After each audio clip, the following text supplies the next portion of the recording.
Hello there, Sprinkles. Do you think Richard Hart is going to buy the BitMEX exchange? So if you look carefully, you'll see this post from Cointelegraph. They said the crypto exchange BitMEX is reportedly looking for a buyer right now. And if you're all aware, friends, BitMEX is one of the OG leverage exchanges. Now, we don't know what's really happening. Is he really going to buy it or not?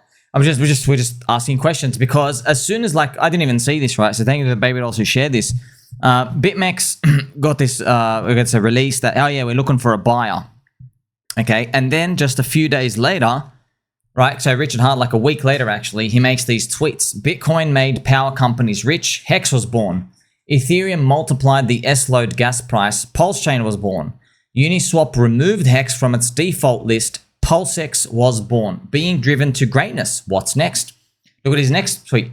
Banks deny exchanges. Exchanges deny coins. Consumers lose twice. Competition breeds excellence. Consumers must be given choice.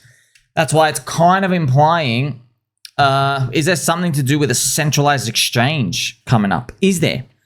Because I guess BitMEX runs itself. They've already got infrastructure. They've got people already set up here. So I'm wondering if that's the type of next move that we're looking for. Remember, there's still very, very relevant things when it comes to PDI, which is the stablecoin narrative, and privacy especially as well. So in the comment section as well, we've got a few people talk to Mark to Crypto. He can easily afford it, I'm sure, or build up a company to buy it. He should also make a PulseChain Foundation to get staff to run Twitter. Here we have Tam. Wow, wouldn't that be amazing? Yes, it would. Brandon, that would be nice. We aren't allowed to have nice things. So obviously, Brandon just obviously making tongue in cheek because we've had like 15,000 pieces of bad news come out. But what I'm going to do, friends, I'm going to just show you, very in PulseChain community. I've said this to everyone else out here, friends. I don't give a crap if anyone listens. I really don't care. Okay, you're still my friend. I'm going to catch you at the Pokeball. But just to tell you, okay, I'm going to go through when we're done. We're going to go through ChainLink. ChainLink's down 90% against Bitcoin for 5 years now, since August 2020. Yes, 2020, not 2021. 2020. ChainLink is down, and it's had every piece of good news you can possibly get, and it's still down. So to show you the macro cyclical forces are more at play here. We have Mr. Leo saying it's too soon. Everyone else thinking about, no, he'd be a hypocrite for doing so, from Ryan. And for what? Just to see prices tank more in the news. Richard Hart isn't relevant anymore. This is Crypto Phoenix. US customers not allowed. That would be ironic. So yes, it's very, very mixed out here. Do they think that these types of, oh, let's fucking go Pika? Wouldn't that be interesting? Okay. Wouldn't it be interesting as well if he launched the centralized exchange and it let everyone buy just the altcoins from PulseChain? I wonder, but here's the thing. I know we're just rumor speculation, but perhaps instead of a centralized exchange, we just like think about it. What is an exchange?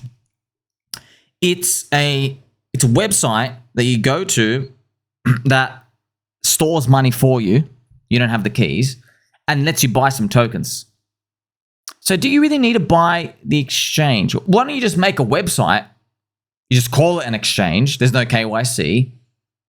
It stores your wallet, right? Your keys. Do you want to do that? Like, that's what you're doing, right? And then only you can access it. And someone can decide to list what prices they want there. You know, like that's something just to really, really be conceptualizing. It's critical to think about things like this because buying an exchange, they're not cheap. Yeah, because there's a banking license. They have connections with banks and stuff out here. But yeah, that's what an exchange is. Just a website. Let's play some Pumpy G music. And what would be the benefit of it as well? You're just listing more coins, but we have everything on PulseX. And, 9-inch, you have 9mm decks. So yeah, I wonder how it all play. Also, you need the numbers, man. You need the numbers of people to really back it. There's to be marketing and everything out here. But that's why everyone's thinking, exchanges keep delisting PulseChain cores. Right, MEXC took the money, OKEX delisted, Kraken would rather list Dave Portsoy trash, JPEG trash, and then reject anything to do with the PulseChain. So is that Richard's next move? He goes, all right, I guess I'll just get my own exchange then. Is that it? So that's something that people are contemplating. On the other hand, though, stay hard. I'm a 50-year-old Japanese man. I love Sailor Moon very much. So this guy's awesome, man. I just love this culture, dude. I don't. This is the future of humanity. This is literally us. Like you just, man, this is just hilarious. Like it's a picture of him just watching Sailor Moon. I remember this guy. This guy is awesome. Friends, this guy, I think he has a Super Nintendo in his kitchen, and like for breakfast, he plays like Street Fighter 2. Like he's just, oh man, that's awesome. I love seeing how different people around the world live. I wonder if he'd be a crypto guy as well. Now, we all want the prices to go up, of course, friends. With others, BTC cracking down and still hanging around here, we know there's going to be more things going to have to turn around, right? All the good news, though, it's meant to come in this big bull market year, so that's something to think about. If you're interested as well, friends, with the business cycle, a lot of people, we can track copper, the price of copper. And the price of copper, the cycles can correlate with crypto. Because remember, if the business cycle is going up, there's more inventory and more demand, more infrastructure, industrial stuff just gets used. So that's why copper's price tends to track. It's cyclical over time. That's what tends to happen, right? It is interesting now. It's flipped green. Copper has flipped green since Feb of this year on the weekly. That's interesting, right? You can also go back to 2021. Look what happened here. So copper going up. We went on this monster run. It kept going up. That's how we knew we were in a bull market, right? Things were expanding. And then you have zombie virus, right? So it's nice that we flipped green here, but we flipped green. This is why everyone got screwed here. It flipped green in March 2024, and copper actually went up, but then it actually stalled out. But altcoins peaked in March as well. Altcoins peaked here. That's why we all thought everything's good because copper's still going up. So it is. It's something cool to track. People can track different commodities and stuff out here. But if you don't have to really get into the weeds of that. You can just look at the business cycle as a whole, and that's how we look at the business ISM and the US dollar. You could basically just summarize all the same information. PulseChain will get all the upgrades that Ethereum gets. PulseChain is easier to pump because it's thinner liquidity. It's a hidden gem ecosystem. Ethereum is the mothership, and ETH BTC must go to 0.045 first. Yes, this is Vitalik out here. Whoever made this, man, that was gold, man. That was like pre-AI days when they made that. I still thought that was real. I was like, why did Vitalik is doing in some movie? I forgot the movie that I was in. Like one of the, I think it's one of those crime movies or gambling movies out here. Once again, right, others BTC hanging out here. But like I said to you, you need what I'm looking for. And friends, it's outside of our control. We can't do anything. It's just like, you can't get excited until ETH BTC is literally green again here. It's been red for 2 years. And every time we're like, maybe you bottom now, maybe you bottom now. No, there is no bottom. We need it to be like above 0.045.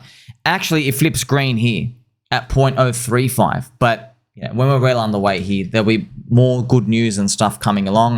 But everything moves in sync as well. So it's not like you're going to get Ethereum going up for 3 months and then finally the other stuff goes up, as we'll find out later. Aren't markets tough, friends? Yes, they are. Look at this, man. So PulseChain is 60% lower than when the SEC announced its attack on Richard Heart. Pulse is cheap right now. So that is the critical thing in the market, friends, is, it's all about expectations. Yeah, it's about what's priced in and expectations. That's how people always trading the swings and the pendulum of stuff out here. We have JD Vance with his boyfriend. Oh, man. Yeah, that's what it comes down to. So we've actually seen, friends, insiders trade stocks. They have insider information and they still lose money. I've actually, one of my earliest videos on Twitter in 2022 was people's minds were blowing. In 2022, remember the stocks were going down. There were insider government dudes. They had insider knowledge. They'd buy like an Nvidia or something out here and ended up getting caught. And I tracked where they got in on like the specific dates. And then like the stock goes down, like it drops like, 10% and then only rallies like 2% on the good news and then it keeps going down. So they had good news and they bought it like 2 weeks early, but it was going down with the market. So even though you had the advantage of the insider information, it didn't really matter. The market's smarter than that. It's not so easy, is it? Because it's all about the price's expectations coming in. Richard Heart beat the SEC and we still got Jeets selling PulseChain. What's the next plan? That's what everyone's thinking about, right? Is it going to be, will he do some sort of exchange? He did say he wanted to get an exchange. Man, these things, they take time as well. But that's why it makes sense to buy another one. Is that one up for sale? And how much would it be worth? That's something we've got to think about. Now, remember, if you're in PulseChain, luckily I have this information. Otherwise, if I had no idea, man, it'd be very, very tough to keep holding. So look at this. ChainLink had all the good news in the world. Special treatment by the SEC, Swift partnership, adoption everywhere, Sergey invited to the White House, BlackRock sniffing it, and yet Link is still down 90% against BTC after 5 years, friend. That's literally 90% down 5 years. This is primarily because ETH BTC is down 60% and crushed too. Good news doesn't fix prices because good news can't break a cycle. I will keep waiting forever. You get that? You read that 3 times, friends. Good news can't break a cycle. You get it? And bad news can't break the down cycle either. They can't. We hope they do. They stay spiky and they're fast and they look pretty cool, right? But they can't ultimately do that. So what do? You just keep, look, if you can cheat out and sell now, that's okay. Click sell and leave and go away, all right? I'm still holding for the whole cycle. I know it's not done yet. I don't think bull market's done. I don't even think it's gotten started, to be honest. And yeah, could it be extended bear market? Sure, man. Anything can happen. We've seen thousands of things happen. But just because something's been cheap for a long time, I'm not going to start believing and psyopsing myself to say, oh, it's actually expensive now. What are you going to do, though? Don't forget he loves you. Like, subscribe. Catch you soon.